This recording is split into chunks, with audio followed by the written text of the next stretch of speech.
ఏదైనా వాక్య ధ్యానం కొరకు 84వ కీర్తన 11వ చరణంలో రాయబడిన ఆఖరి వాక్య భాగాన్ని చదువుకుందాం.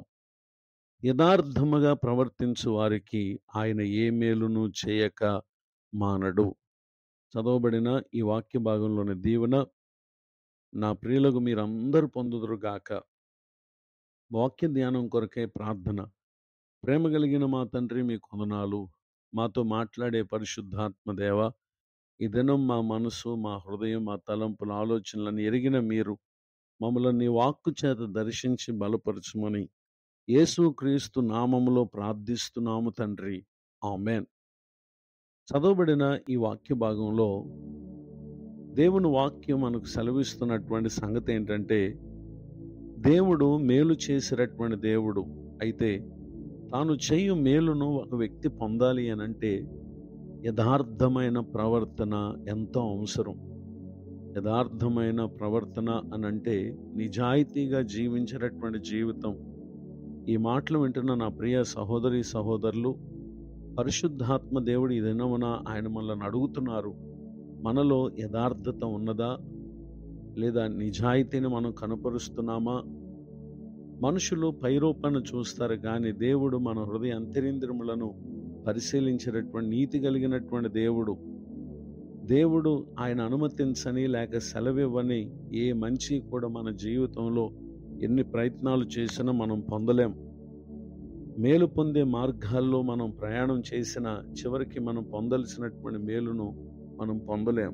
కారణం ఏంటంటే, భూమి మీద మంచి చెడు అనేవి నిశ్చయముగా దేవుని ఆధీనంలో ఉన్నాయి. ఏదైనా మంచి జరిగింది, మన ప్రవర్తన సరిగా లేకపోయినా అంటే దేవుడు మన ఎడల చూపే తన కృప తప్ప మరి ఏ విధమైనటువంటి రీతిలోనూ మనం మంచిని మనం పొందలేం. కనుక వాక్యం సెలవిస్తుంది, యథార్థమైన ప్రవర్తన దేవుడు మన జీవితంలో మేలు చేయడానికి కారణం. యథార్థమైన ప్రవర్తన అనేటటువంటి ఈ మాటకు దేవుని వాక్యం తెలియచేసేటటువంటి సంగతిని చూద్దాం. 31వ కీర్తన 19వ చరణంలో రాయబడిన మాట, నీ యందు భయభక్తులు గల వారి నిమిత్తం నువ్వు దాచియుంచిన మేలు ఎంతో గొప్పది. నరుల ఎదుట నిన్ను ఆశ్రయించు వారి నిమిత్తము నీవు సిద్ధపరిచిన మేలు ఎంతో గొప్పదని ఇక్కడ తెలియచేయడం మనం గమనించగలం. యథార్థమైనటువంటి ప్రవర్తనకు 2 కారణాలు ఇక్కడ మనం చూస్తున్నాం. అదేంటంటే, ఒకటి దేవుని పట్ల భయభక్తులు, రెండవదిగా మనుషుల ఎదుట దేవునిని ఆశ్రయించినటువంటి జీవితం. ఈ 2 చాలా ప్రాముఖ్యమైనవి. భయభక్తులు అనేవి రహస్యంగా హృదయపూర్వకంగా ప్రభు పట్ల చూపేటటువంటి జీవితం. రెండవదిగా బహిరంగంగా మనం భయభక్తులు చూపి దేవుని ఆశ్రయించినటువంటి జీవితం. ఈ 2 విషయాలలో ఎవరైతే శ్రద్ధ చూపుతారో వారి కొరకు దేవుడు దాచించిన మేలు ఎంతో గొప్పది. రెండవదిగా ఆయన సిద్ధపరిచినటువంటి మేలు ఎంతో గొప్పది. నిశ్చయముగా మన ప్రభువే మన జీవితాలలో ఆయన మంచి చేసేటటువంటి దేవుడు.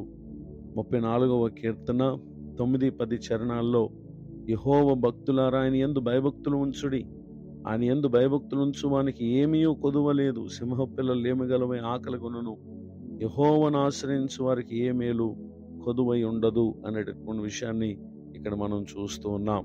నిజమే, నా ప్రియులకు మీరు నిశ్చయముగా ప్రభువు చేయు మేలును మీ జీవితంలో పొందాలని హృదయపూర్వకంగా ప్రార్థిస్తూ కోరుతూ ఈ మాటలు ముగిస్తూ ఉన్నాను. ప్రార్థన.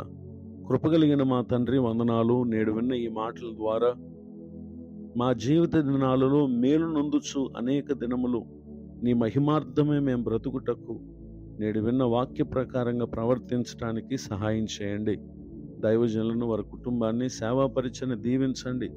కృంగిన వారిని, దుఃఖితులను, వేదనలో ఉన్నవారిని ఆదరించండి. మరి ఒక నూతన సంవత్సర దయాకిరీటాన్ని దినం పొందిన మా ప్రియుల ఎడల మీ మేలు అనుగ్రహించి ముందున్నటువంటి కాలమంతా కూడా మీ కృపాక్షణలు దయచేయమని యేసుక్రీస్తు నామములో ప్రార్థిస్తున్నాను తండ్రి. ఆమేన్. తండ్రి, కుమార, పరిశుద్ధాత్మ దేవుడితోనే నడిపించునుగాక. ఆమేన్.